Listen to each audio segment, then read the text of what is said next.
Hello friends, welcome to my YouTube channel. आज के इस वीडियो में जो आपका राजस्थान रीट का 23 जुलाई 2022 का एग्ज़ाम हो गया दोस्तों, तो 23 जुलाई 2022 को पूछे गए सभी क्वेश्चन इस वीडियो में डिस्कस करेंगे। तो इस वीडियो को पूरा ज़रूर देखिए। वीडियो अच्छा लगे वीडियो को लाइक और शेयर ज़रूर करें। चैनल पर पहले आप विजिट कर रहे हैं तो चैनल को सब्सक्राइब करके नोटिफिकेशन बेल को ऑन कर दीजिए। जब आप नोटिफिकेशन बेल को ऑन करेंगे तभी मेरे नए वीडियोस की नोटिफिकेशन आप सभी लोगों तक आसानी से पहुंच जाएगी। क्वेश्चन है, ब्रह्म बाह्य आभास के आधार पर व्यक्तित्व का वर्णन कहा जाता है। तो ये कहा जाता है ऑप्शन बी, सतही दृष्टिकोण। व्यक्तिगत भेद पाए जाते हैं, तो ये पाए जाते हैं ये सभी, मतलब बुद्धि स्तर में, अभिवृत्ति में और गतिबाही योग्यता में। चिंतन प्रवाह प्रारंभ होने के लिए क्या आवश्यक है? तो समस्या, बुद्धि लब्धि संप्रत्यय विकसित किया है। ऑप्शन सी, टर्मन ने। क्वेश्चन आपका देख लेते हैं। प्रगतिशील परिवारों में बच्चों में अपेक्षाकृत कौन सा प्रेरक अधिक प्रबल होता है? ऑप्शन सी, उपलब्धि। निम्न में से कौन सा पिछड़ेपन का कारण नहीं है? तो ये हो जाएगा ऑप्शन डी, स्वस्थ वातावरण। व्यक्तित्व का पहला प्रकारात्मक वर्गीकरण प्रस्तुत किया। ऑप्शन सी, हिप्पोक्रेट्स ने। सामान्य तथा विशिष्ट कारक सिद्धांत का प्रतिपादन किया था। ऑप्शन बी, स्पीयरमैन ने। तनाव को कम करने के लिए अप्रत्यक्ष ढंग कहलाते हैं। ऑप्शन बी, रक्षात्मक यांत्रिकता। अगला है खालिस्तान, मस्तिष्क की संरचना तथा कृत्यों में विभेद का परिणाम होता है। तो ऑप्शन सी, डिसलेक्सिया। जिन बालकों की बुद्धि लब्धि खालिस्तान है, साधारणतः उन्हें मानसिक न्यूनता ग्रसित की श्रेणी में रखते हैं। तो ऑप्शन है 70 से कम। खालिस्तान बच्चों में अमूर्त मान प्रत्ययों को ग्रहण करने की योग्यता होती है। तो ऑप्शन बी, प्रतिभाशाली। निम्न में से कौन सा मूल्यांकन का प्रकार नहीं है? तो ऑप्शन ए, मानक। बाकी के तीन हैं, निर्माणात्मक, योगात्मक और सीसीई। निम्न में से कौन सी सामाजिक रूप से वंचित की समस्या नहीं है? तो ऑप्शन ए, सीखने के लिए प्रेरणा का अभाव। शिक्षण प्रक्रिया में विद्यार्थी हैं। तो ऑप्शन ए, आश्रित चर। आरटीई एक्ट 2009 के अनुसार शिक्षक हेतु प्रति सप्ताह कार्य घंटे हैं। तो ऑप्शन सी, 45। अगला है एनसीएफ 2005 बल देता है।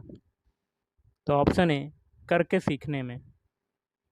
निम्न में से कौन सा मूल्यांकन के त्रिकोण का भाग नहीं है? तो ऑप्शन सी, शिक्षण अनुभव। क्रियात्मक अनुसंधान के महत्व के बारे में निम्न में से कौन सा कथन सही नहीं है? तो ऑप्शन डी। बाकी के तीन है, जैसे कि उपभोक्ता ही अनुसंधान करता है, समस्याओं का हल शीघ्रता से प्राप्त हो जाता है, समस्याओं का हल अभ्यास से लिया जाता है और उसका मूल्यांकन नहीं किया जाता है। नेक्स्ट क्वेश्चन है, वातावरण वह बाहरी शक्ति है जो हमें प्रभावित करती है, किसने कहा था? तो ये कहा था ऑप्शन बी, रॉस ने। तर्क, जिज्ञासा तथा निरीक्षण शक्ति का विकास होता है खालिस्तान की आयु पर। तो ऑप्शन बी, 11 वर्ष की आयु पर। शारीरिक विकास का क्षेत्र है खालिस्तान। ऑप्शन डी, ये सभी, स्नायु मंडल और एंडोक्राइन ग्लैंड्स, मांसपेशियों की वृद्धि। अगला है, इस अवस्था में बालकों में नई खोज करने की और घूमने की प्रवृत्ति बहुत अधिक बढ़ जाती है। तो ऑप्शन बी, उत्तर बाल्यकाल। अधिगम अंतरण का थांडाइक सिद्धांत कहा जाता है। तो अनुरूप तत्वों का सिद्धांत। निम्न में से कौन सा वंशानुक्रम का नियम नहीं है? तो ऑप्शन डी अभिप्रेरणा, मोटिवेशन। खालिस्तान की अवस्था तक बालक की दृष्टि एवं श्रवण इंद्रियां पूर्ण विकसित हो चुकी होती हैं। तो ऑप्शन ए 3 अथवा 4 वर्ष। संकेत अधिगम के अंतर्गत सीखा जाता है। तो ऑप्शन ए पारंपरिक अनुकूलन। निम्न में से कौन सा उदाहरण अर्जित प्रेरक का है? तो ऑप्शन सी रुचि। अगला देख लेते हैं क्वेश्चन। अभिप्रेरणा वर्णित होती है तो भावात्मक जागृति द्वारा। चिंतन मानसिक क्रिया का खालिस्तान पहलू है। तो ऑप्शन ए ज्ञानात्मक। क्या हो जाएगा? ज्ञानात्मक। अब करेंगे हिंदी के क्वेश्चन, जिसमें पहला क्वेश्चन है संरचना के आधार पर किए गए वाक्य के वर्गीकरण में इनमें से कौन सा प्रकार नहीं है? ऑप्शन सी आज्ञार्थक वाक्य। सुदामा के तंदुल का अर्थ क्या होता है? तो ऑप्शन सी सामान किंतु प्रेम पूर्वक भेंट। खरी मजूरी चोखा काम का अर्थ क्या होता है? ऑप्शन बी पूरी मजदूरी देने पर अच्छा कार्य होता है। हिंदी भाषा शिक्षण की विधि है। तो ऑप्शन डी ये सभी। पहला है अनुकरण विधि, भाषा प्रयोगशाला, फिर है आगमन निगमन विधि। गृह कार्य का मुख्य उद्देश्य है। ऑप्शन बी पढ़ाए गए पाठ को दोहराने के लिए अवसर देना। भाषा शिक्षण के उपागम है। तो ए और बी दोनों। ए है पाठ संसर्ग उपागम, रचना शिक्षण उपागम। छात्रों के शब्द भंडार में वृद्धि करने का उपाय है। तो उपरोक्त सभी। पहला है शब्दकोश का उपयोग, छात्रों में स्वाध्याय की प्रवृत्ति को बढ़ाना, शिक्षक द्वारा अच्छे व नए शब्दों का प्रयोग। आगमन विधि के रूपों की संख्या है। तो ऑप्शन बी 2। शिक्षण कौशल का उपयोग किया जाता है। तो ए और बी दोनों। कक्षा के अंदर, कक्षा के बाहर। लिखित अभिव्यक्ति का साधन नहीं है। ऑप्शन सी वाद विवाद।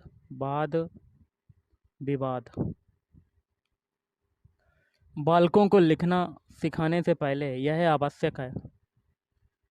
ऑप्शन सी लेखन संबंधी जिज्ञासा उत्पन्न करना। प्रिंट मीडिया में सम्मिलित नहीं किया जा सकता। तो पाठ्य पुस्तक। साइट क्या है? तो साइट होता है ऑप्शन बी उपग्रह अनुदेशात्मक दूरदर्शन प्रयोग। वस्तुनिष्ठ प्रश्नों की उपयोगिता का प्रमुख कारण है। तो निष्पक्ष मूल्यांकन। विचारों की अच्छी अभिव्यक्ति किस प्रकार के प्रश्नों में हो सकती है? तो ऑप्शन से निबंधात्मक। किसने मूल्यांकन प्रक्रिया को त्रिमुखी बताकर त्रिकोण के रूप में प्रस्तुत किया? तो ऑप्शन सी ब्लूम। उपचारात्मक शिक्षण द्वारा। ऑप्शन सी छात्रों की कमजोरियों का निदान कर उसे दूर करने हेतु शिक्षण करते हैं। उच्चारण सुधारने का कार्य किन कक्षाओं में करना चाहिए? तो ऑप्शन ए प्रारंभिक। अब कुछ ईबीएस के क्वेश्चन देख लेते हैं, जिसमें पहला है अवतल दर्पण के अत्यंत निकट जब बिंब को रखते हैं तो प्रतिबिंब होता है। ऑप्शन बी आभासी, सीधा एवं आवर्धित। निम्नांकित में से कौन सा भारत के 3 जैव विविधता हॉट स्पॉट में से एक है? ऑप्शन सी हिमालय। राजस्थान का राज्य पशु कौन सा है? तो ऑप्शन सी ऊंट। अगला क्वेश्चन देख लेते हैं। निम्नलिखित में से कौन सा कथन सही है? ऑप्शन सी सामान्यतः धातुएं जो होती हैं ये तन्य होती हैं। वायु प्रदूषण का कौन सा स्रोत नहीं है? ऑप्शन सी ठोस अवशिष्ट। निम्नलिखित में से कौन सा रामसर घोषणा की सूची में नम क्षेत्र नहीं है? तो राजसमंद झील। राजस्थान में कौन सा नवीकरणीय संसाधन नहीं है? तो प्राकृतिक गैस। विज्ञान प्राकृतिक विषय का व्यवस्थित ज्ञान एवं धारणाओं के मध्य संबंधों का तार्किक अध्ययन है जिनमें ये विषय व्यक्त होते हैं। उपरोक्त विज्ञान की परिभाषा किसने दी? तो डब्ल्यू सी डैम्पियर। निम्न में से किसमें उद्यान कृषि का अध्ययन किया जाता है? तो हॉर्टिकल्चर। निम्नलिखित में से कौन सा प्राथमिक स्तर पर विज्ञान शिक्षण का वांछित उद्देश्य है? ऑप्शन डी उपरोक्त सभी। पहला है विज्ञान के तथ्यों और सिद्धांतों एवं इसके अनुप्रयोगों को जानना, और बी है प्राकृतिक जिज्ञासा, सौंदर्य परकता की अनुभूति तथा विज्ञान एवं प्रौद्योगिकी में सृजनात्मकता का पोषण। अगला है ईमानदारी, सत्यनिष्ठा और सहयोग के मूल्यों को आत्मसात करना। पर्यावरण अध्ययन के अधिगम का सिद्धांत कौन सा है? ऑप्शन डी उपरोक्त सभी। पहला है आवश्यकता का सिद्धांत, फिर है उपयोगिता का सिद्धांत, जीवन से संबंधित होने का सिद्धांत। कौन सी गैस ग्लोबल वार्मिंग के लिए उत्तरदायी है? Option C carbon dioxide CO2। परियोजना विधि में कितने मुख्य सोपान प्रयुक्त होते हैं? तो 6। छोटी कक्षाओं में पर्यावरण अध्ययन विषय में रुचि उत्पन्न करने के लिए पढ़ाने का तरीका होना चाहिए। ऑप्शन बी मनोरंजक एवं खेल संबंधी। विशिष्ट से सामान्य का सिद्धांत निम्न में से किसमें प्रयोग होता है? तो आगमन विधि में। कौन सी प्रक्षेपित सामग्री है? तो ऑप्शन बी OHP। अच्छे प्रश्न पत्र की क्या विशेषता है? ऑप्शन सी ए और बी दोनों। ए है वैधता और बी है विश्वसनीयता। भारत में बाल विवाह निरोध अधिनियम किस वर्ष पारित किया गया था? तो ऑप्शन ए 2006। कौन सी विशेषता परिवार की नहीं है? ऑप्शन बी प्रत्येक सदस्य की आय भिन्न जमा की जाती है। राष्ट्रीय बाल श्रम उन्मूलन प्राधिकरण की स्थापना कब की गई थी? तो ऑप्शन डी हो जाएगा 26 सितंबर 1994।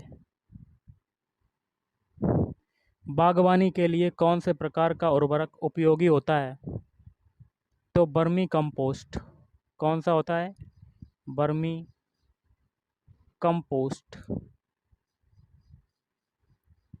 कौन सा सुमेलित नहीं है? एक में वस्त्र का प्रकार, दूसरे में राज्य।